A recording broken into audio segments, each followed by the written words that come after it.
I like making these videos a little bit more than I like making the other ones because they're a little more loose and I just kind of get to talk about and speculate things. The majority of stuff we talk about are informative, but there is a lot of my opinion that I kind of put in there. It's just that my opinion's based on facts and evidence that most of the time I can back up pretty well.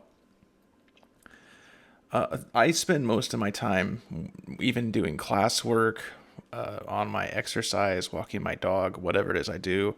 I typically have some sort of political, economy, world news thing going in my head or playing on my phone that I can listen to. I really enjoy it. It's a big thing for me. But if you haven't heard of it, there's a YouTube channel called Dialogue Works. I'll link it in the YouTube description. And Michael Hudson and Richard Wolff are regulars on this channel who discuss current world views and what's going on. They recently did a stream just today discussing the recent elections in Germany and all that's going on in Europe because that's a big thing right now. It's very informative, and it's going to lead into the first part of this video that we're going to discuss a little bit about, which is the Trump administration's foreign policy that everyone seems to know about at this point. I know I've been reading polls lately that kind of go back and forth on whether Americans believe the tariffs will help or not. And every economist that I listen to, whether it be Wolf or Hudson, or there's a lot of others out there too, none of them seem to have any agreement that the tariffs are going to work. They all seem to say the same thing, that they're going to pass on prices to the consumer and raise prices for them because a tariff is just a tax on the importer, and the importer, no matter what the good is, isn't going to raise prices here. This is supposedly one of the things the Trump administration has said is using this for is to bring jobs back to America. But if in 4 years the Trump administration won't be there anymore because there is term limits, unless something drastic happens and there's a major amendment to the Constitution, there's going to be a new party taking over. Well, not a new party, but more than likely the Democrats will take over, and these tariffs will be rescinded for the most part, more than likely, other than the ones on China, and nothing will have changed. And so companies really have no incentive to move their production back to the United States, where they'd have to pay Americans way more than whatever they're paying wherever they are. The other thing that hasn't really been mentioned in the groups that I follow a lot is the Trump administration saying that the tariffs on Mexico and Canada are going to reduce immigration and illegal immigration and the drugs that are coming into the borders. This is just asinine. There's no evidence that shows that raising tariffs and taxes, import taxes, is fine. That these are going to stop any of the things that the Trump administration wants to stop. In fact, if you look at his first 4 years, whenever he was allegedly cracking down on immigration, there was a big uptick in immigration coming into the United States, illegal or otherwise. In fact, he already had to please Elon Musk and a couple other rich folks. He already had to say, hey, we are going to let some of these illegal immigrants in, or immigrants in general, because Elon Musk needs them for his work. Other major corporations are the same way. They need them for the cheap labor that they use. One that has been mentioned by Richard Wolff and Michael Hudson on recent terms is the tariffs that are going on China right now. There was the recent big news of DeepSeek AI, which really shuffled the board stock market wise. But the one I really like to talk about, but the one I want to focus on is the recent tariffs raising 25% on a lot of goods from China, which would affect a major industry here in the United States, mainly the Walmart and Sam's Club industry, which is where a lot of working and lower class individuals here in the United States get their clothing and other options.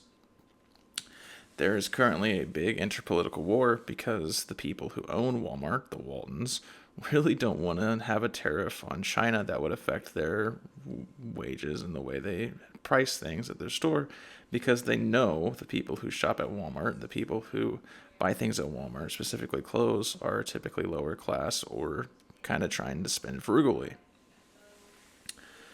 A big thing that has to be mentioned that was talked about in the last week's episode with Hudson and Richard Wolff And this week's episode, of course, are how the Trump tariffs are currently affecting Europe and how otherwise Trump administration foreign policy is affecting Europe.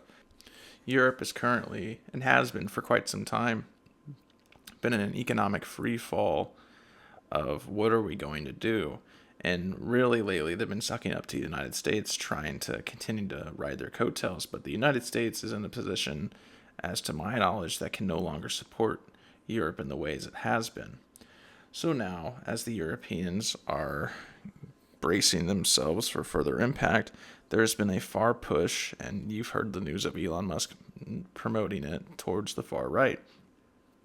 The German elections, where the Christian Democrat Party, who is kind of the centrist Republican Party of Germany, won with enough votes, but there was a massive push for both the ultra-left side of things, who did not get enough votes to be in the parliament, and for the ultra-right side of things, who did.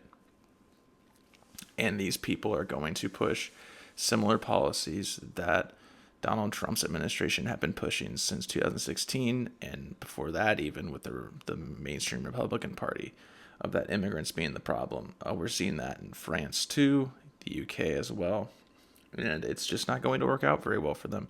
Similar to how it's not going to work out here.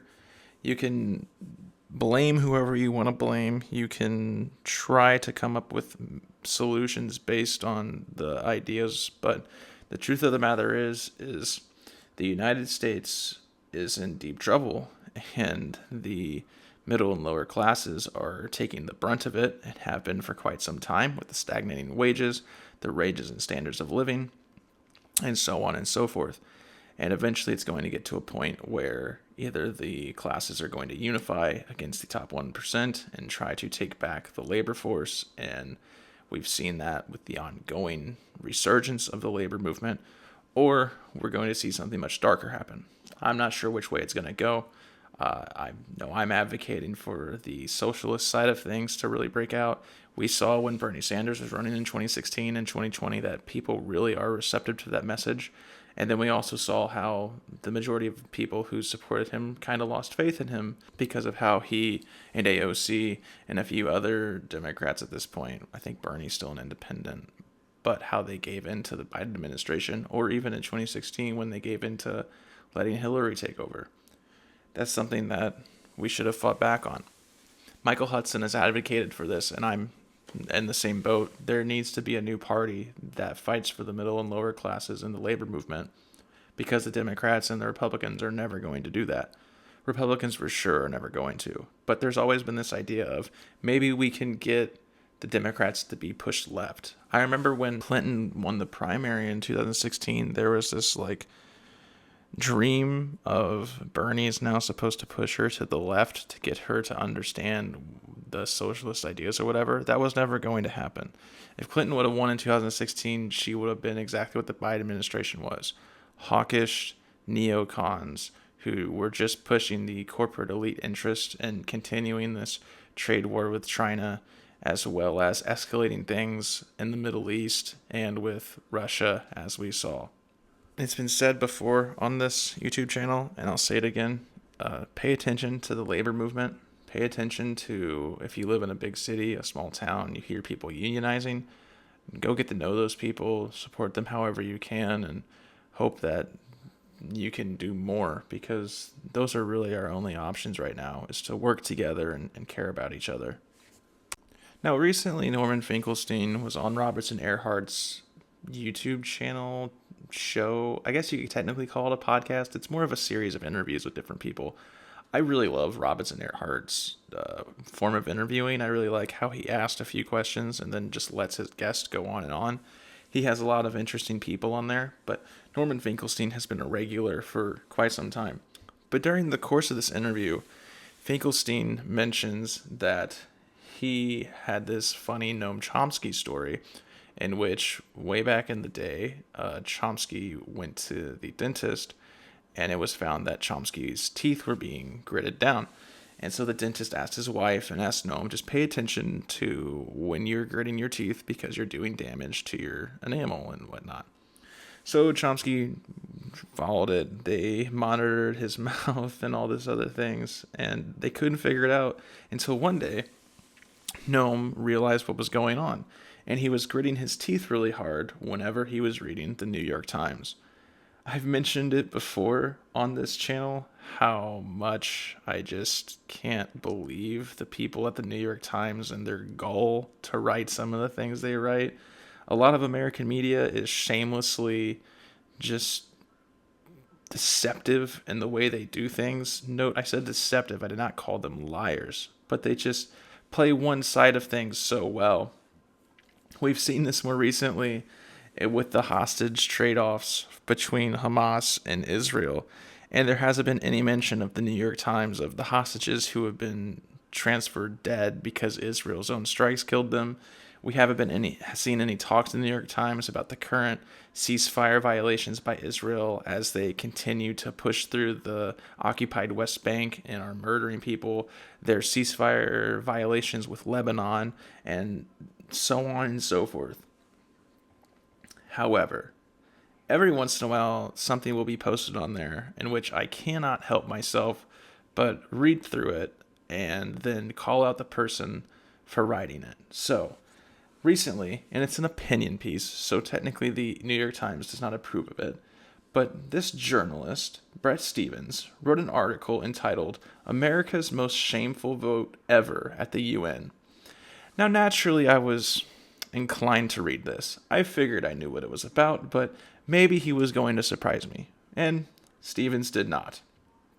Stephens writes an article in which I'm very tempted to do whataboutism, because the very beginning of the article, he discusses all of the terrible things that Russia has done in the last couple of decades. And there's part of me that wants to go through them and match them with things the United States has done, but I find that's not helpful. So instead, we're just going to focus on the main thing of the article, which is that the United States voting against condemning Russia and approving a Security Council resolution that called for an end to war without mentioning who started it passed through.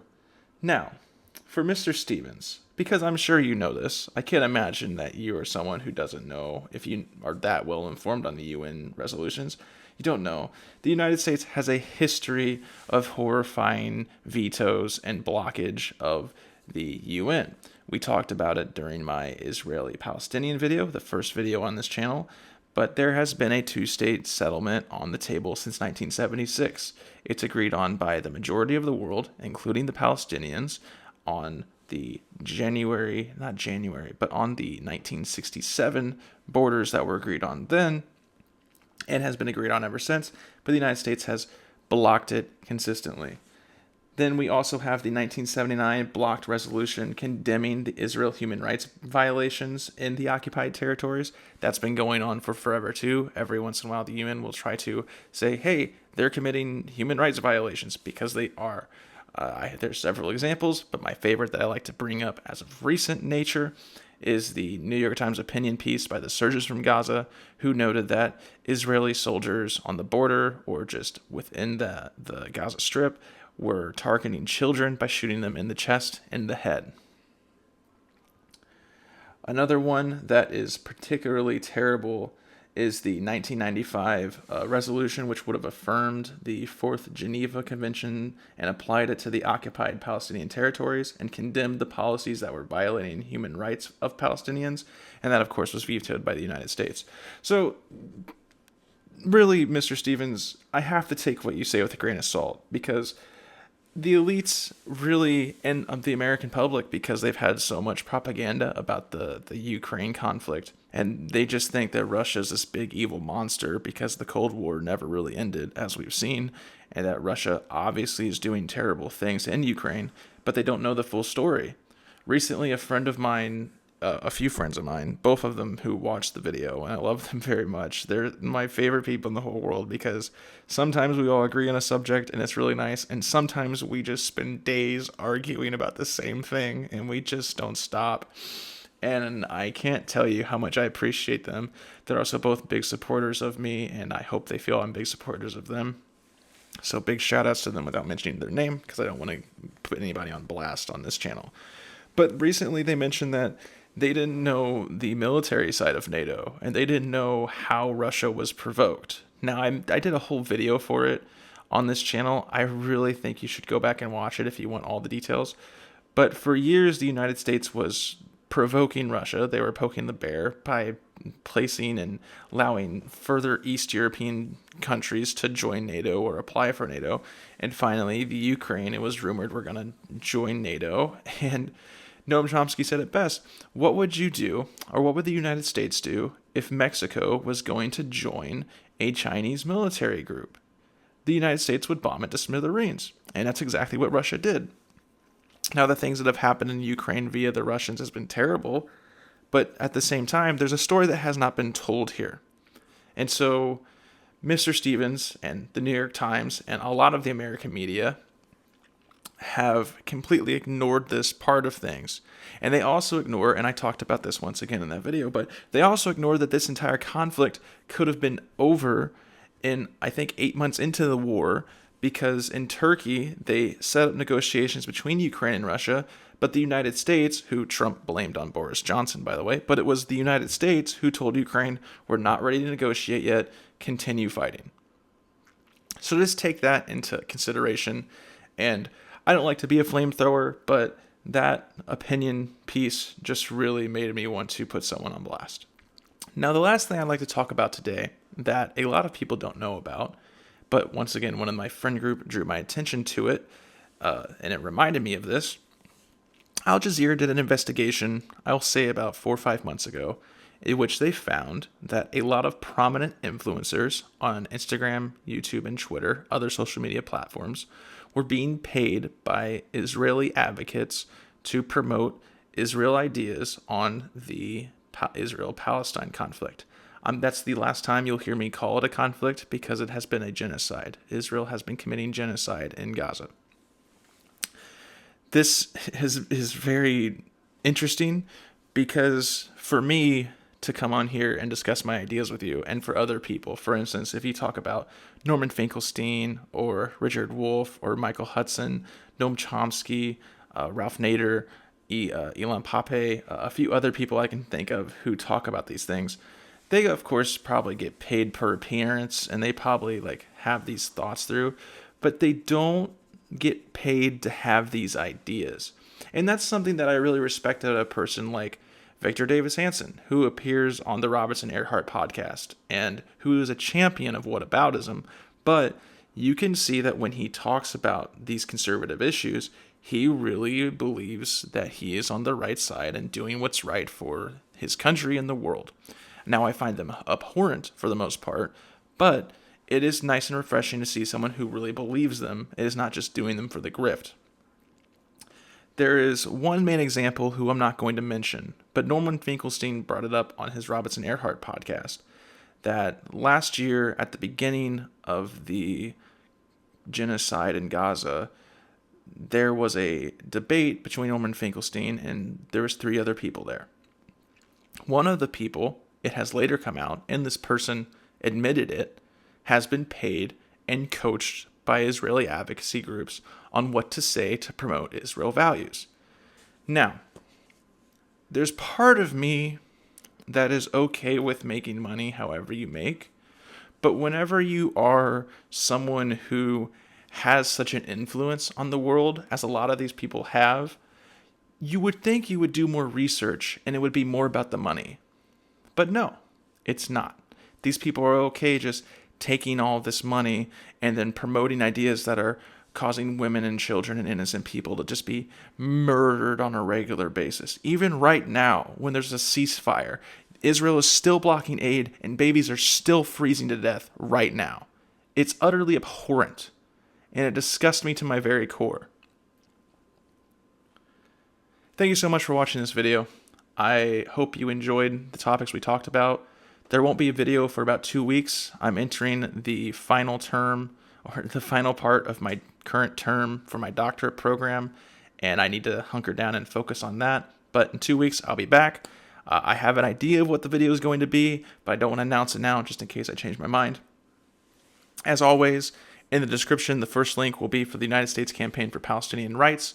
Feel free to click on that. When you do, there is a take action page.